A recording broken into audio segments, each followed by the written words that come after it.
Major winter storm that I've been hinting at for a while now has officially formed in the central United States with a multi-day severe weather event anticipated over the south central plains and into the southeast. Meanwhile, we're going to be dealing with very heavy snowfall and in fact blizzard conditions over a lot of the north. In fact, we'll talk about those winds and more in this video, so stick around for all details.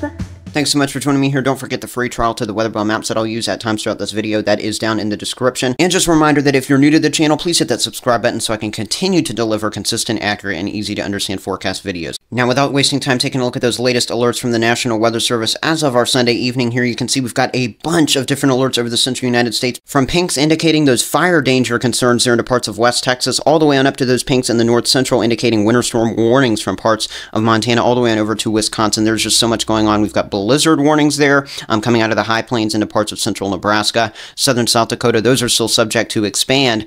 Any of those tan shades down in a lot of the southern United States, that goes from anywhere from a wind advisory all the way on up to a high wind warning. Use the key on the left. If you want to talk about winter weather with me, let's get to 6:11 in the video. You can skip ahead using the timestamps in the description. But for now, let's talk about severe weather first, then we'll get towards the wind, the winter weather side of things a little bit later on. You can see we do have a level 2 to level 3 severe weather threat going from parts of Fort Worth, Texas, all the way on up there into Oklahoma. That's where that level 3 threat begins. It continues there into parts of south central Kansas, especially into areas just south of Great Bend there. And that we also have a tornado threat, at least a little bit elevated in that area, although the main threat is going to be some scattered 1 to 2 inch hail as we go throughout the rest of this evening here on your Sunday into the middle of the night as well. But we'll also be watching out for that lower end tornado threat out of some of these supercells and maybe some briefly gusty winds. You can see those storms forming along a dry line this evening. They're popping off right now as I film this video here in far eastern Texas Panhandle, over north central Texas, all the way up there to southwest Kansas. As these are supercells, they're naturally going to bring along that hail threat of some scattered 1 to 2 inch hail. And of course, we're going to be watching individual potential for some tornadoes locally out of those storms as they push through west central Oklahoma towards the sundown time frame here, through southwest Kansas as well. You can see those ramping up from just southwest of Great Bend and into Dodge City, all the way on down there through Abilene as we head through 6, 7 o'clock in the evening there. Closer to 7, 8 o'clock, that's when it's looking like the impacts will likely be, based on this model, from parts of Wichita down to Oklahoma City, just west of Dallas as well. Maybe still some supercell characteristics to these storms, though they look like they'll quickly weaken there. It's just that brief favorable environment there through and then enhanced zone of Oklahoma and Kansas that will really be watching for the supercell and tornado hail potential there.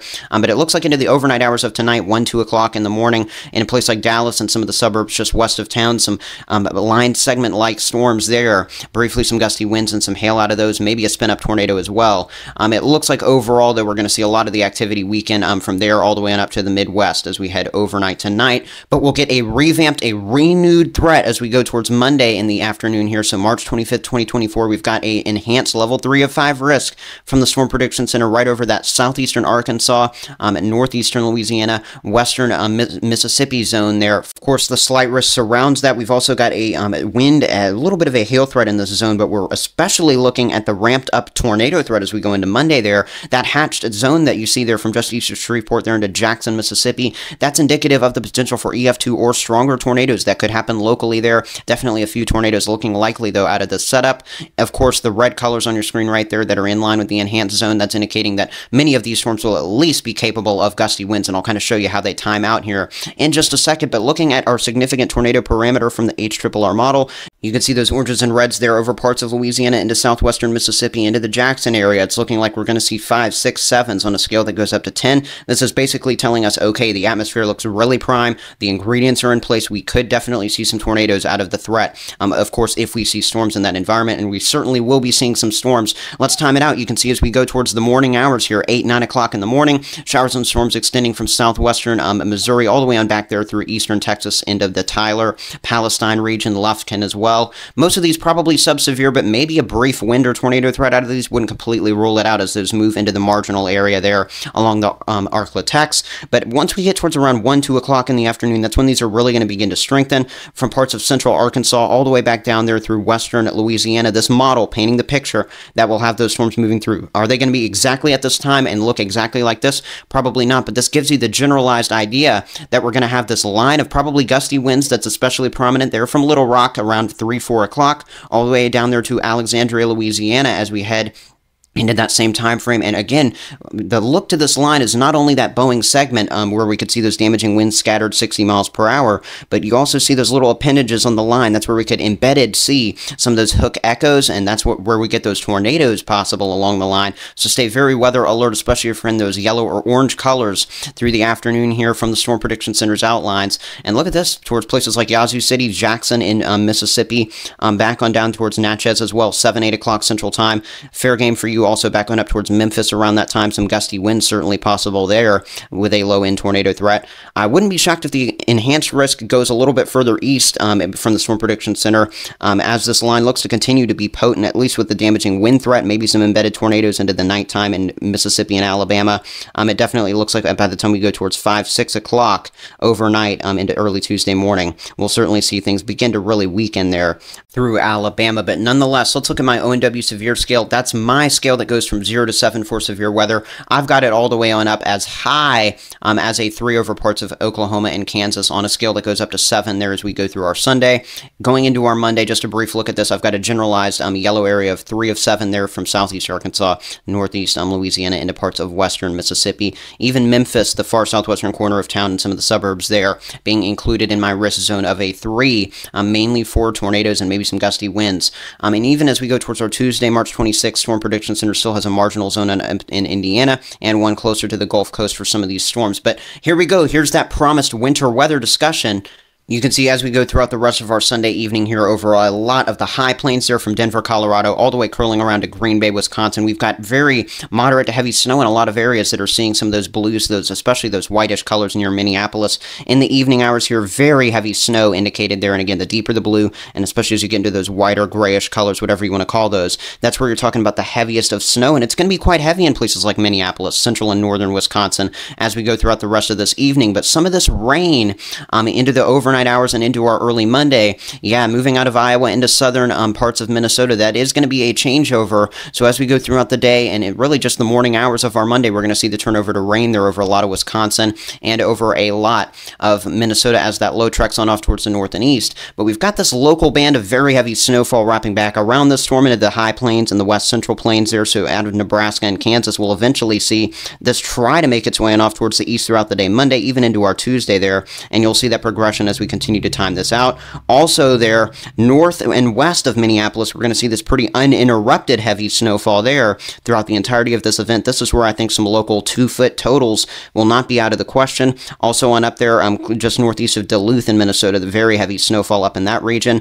This is Monday as we go 2, 3 o'clock in the afternoon, 4 o'clock even, you can see some heavy snowfall up in there into the Duluth area. Notice that snow wrapping back around through parts of Kansas, Nebraska, a lot of those central zones of those states. I think this might be a little bit higher in terms of totals than you might expect in those zones, especially considering the severe weather threat that actually kicks off this event there. We'll also, of course, at the same time, Monday evening, be watching a lot of rain and storms, maybe for some brief spin-up tornado even in Iowa there, out of some of those storms near Des Moines. We'll keep an eye on that. It looks like mainly just some cold rain over a lot of this region as we go through the day on our Monday here, and then it looks like this event's going to come to a close in terms of the snowfall side of things with a little bit of wraparound moisture there, and Minneapolis might get a brief changeover to some snow that could actually accumulate and stay, because we're not going to see it turn over to rain. But remember, in Wisconsin and Minneapolis, unfortunately, all those areas, Iowa, any snow that you see to start off this event will end up melting. We'll also be watching again some storms in Michigan as we go towards the day Tuesday, as well as back on down through Indiana. But just notice the progression of the snow and rain side of the storm. Really crazy to see. And of course, there's a lot of rain impacts through this zone I'm circling right here that cannot be ignored either. Now let's talk about the total snowfall using the National Digital Forecast Database from the National Weather Service here. Pretty reliable tool to use, really just kind of combining some information, giving you the best possible totals. This swath right here, that's where the heaviest of snowfall is going to be. Not all of those areas are going to be snow the entire event though. And let's talk about it zone by zone. First of all, starting here closer to the Rockies there west of Denver, some spots locally close to 2 feet of snow in that region, and far northern New Mexico as well. Look at this in south central South Dakota, parts of north central Nebraska. It's looking like some local 6 to 12 inch totals there, maybe even 12 to 14 right along the border somewhere there. And you can see through parts of Kansas and Nebraska, while these totals don't look too impressive, I think some of that moderate snow might shock you, and the heavier snow bursts that you can get on the back end of this system certainly will be surprising to some. And again, And then looking at those totals on up here through the eastern Dakotas into Minnesota, this zone right here is where it's really going to be a foot plus for pretty much everyone, with locally up to 1.5 to 2 inches, or excuse me, not 2 inches, 2 feet possible through some of those areas. Minneapolis, again though, this dividing line I'm drawing right here, that's really where, if you're north and west of that line, that's where you're staying snow the entire time, and it's really going to stick.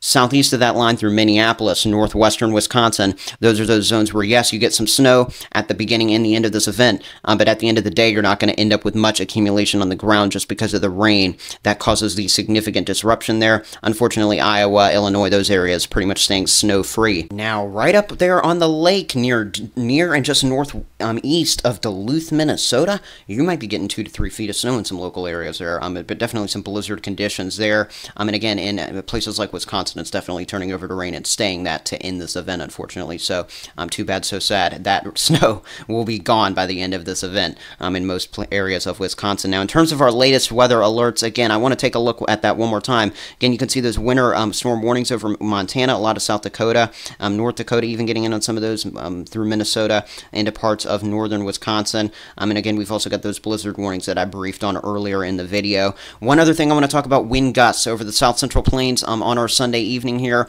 We've got 30, 40, 50 mile per hour gusts getting going, especially there in West Texas and eastern New Mexico. That's where the fire threat is elevated as a result of these high winds. So keep that in your mind there if you live in those areas, and be ready to potentially evacuate if something like that were to get going, especially from dry lightning. Over the high plains and those blizzard conditions, we'll get some 50, 60 mile an hour gusts Monday morning. Same goes with some 30, 40 mile per hour gusts over a lot of the south central and even Midwest as we go through Monday, even into the midday and afternoon. Look at that. Even if you don't get the worst of the storms there in a place like Memphis, Tennessee, you might get some 60 mile per hour gusts, non-thunderstorm related, as you can see out of those orange colors there. Back on into the Dakotas, Nebraska, Kansas will also have some stronger gusts still in that 50, 60 mile per hour range. Nebraska especially getting hit hard with those gusts as we go Monday into Tuesday.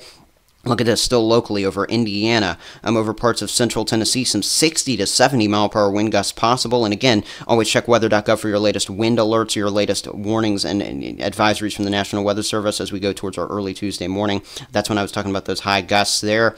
And into the rest of the Great Lakes region, it's looking like we'll pick up some 40, 50 mile per hour gusts into the afternoon on Tuesday, especially over Indiana, Ohio, into Michigan, western Pennsylvania. So this is really a dynamic storm with a multitude of different impacts that we're discussing here. And one last thing I want to talk about is total precipitation in inches here from the Weather Prediction Center. You can see where we're really going to pick up a lot of heavy rain by the time we go through our Tuesday morning. 2 to 4 inches of rain possible in a lot of areas there from southern Missouri all the way to western Mississippi there. We'll watch the flood threat. And we'll continue to watch this system, the remnants of it continue to slowly drag through the rest of the southeast as the week carries on.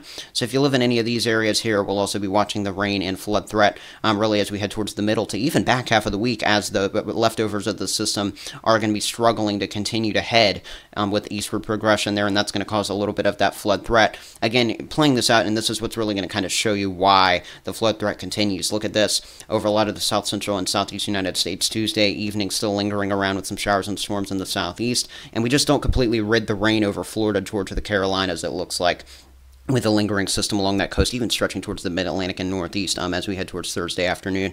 But if you want to stick with me through all weather and all of the weather patterns with passionate forecasting in the future, please hit that subscribe button. I do some live stream updates as well if you want to get those. Turn on that notification bell. But that's it for this video. See you in the next Advanced Morning Forecast.